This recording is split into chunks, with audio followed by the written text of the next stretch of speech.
Welcome to TAM Studios. My name is Gaurav and I'm a technical account manager. Today I'll talk about parking email interactions.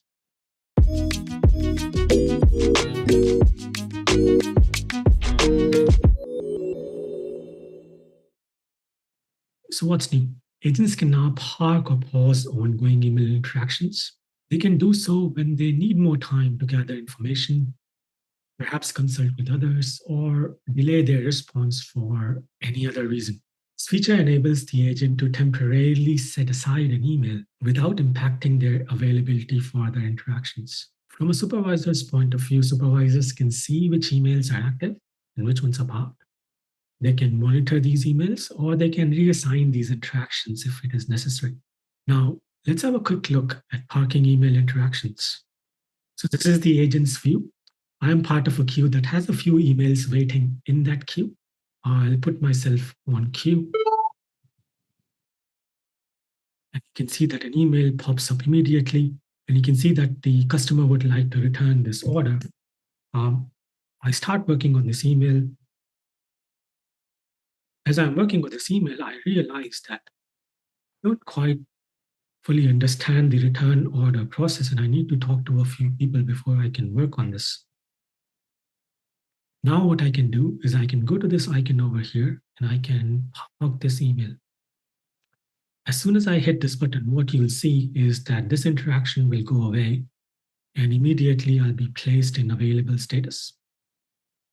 There might be other emails that are in the queue that might get routed to me.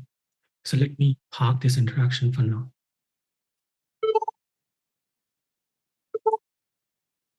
As you can see, another email pops up because as soon as I park the interaction, it put me back into available status. Now, this one talks about a refund policy, and perhaps as an agent, I don't know what the refund policy is, and I want to talk to someone and find out what exactly is the policy. And again, I have the ability to park this email straight away. As you can see, as soon as I hit the park button, the email is gone from my interactions view. Now, what if I wanted to go back to the parked emails? I can do that by going back to the list view. And you can see that here is a list of all the emails that I have parked so far. You might notice that one of the parked interactions has a little icon next to it. What this means is that before I parked these interactions, I had started typing something out. I realized that I needed some help, and then I parked the interaction. And it just tells me that there is a draft saved for this interaction. Now, how do I go back to this parked interaction and I start working on it again? You can do so by looking at the actions column and hitting this icon to resume working on it. As soon as you hit it, you will see an interaction pop up. This interaction is the one that you parked. And as you can see, it does save the draft of that message.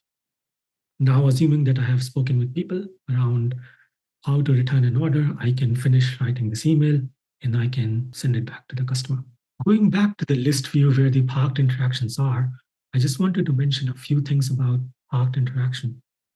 An agent can have up to 10 emails parked in their view.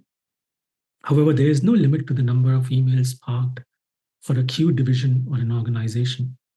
You can park an email for up to 7 days. After 7 days, Genesys Cloud picks up the parked email and puts it back into your active conversation view. And lastly, if you look at one of these parked emails, it might so happen that while this email is parked by you as an agent, the customer comes back with further questions.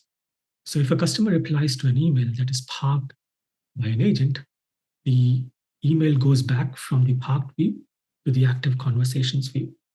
Now we'll have a look at what a supervisor can see for parked interactions.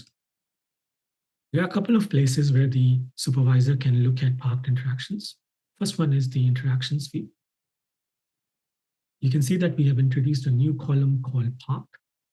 And what it does is it tells us whether or not a particular email was parked.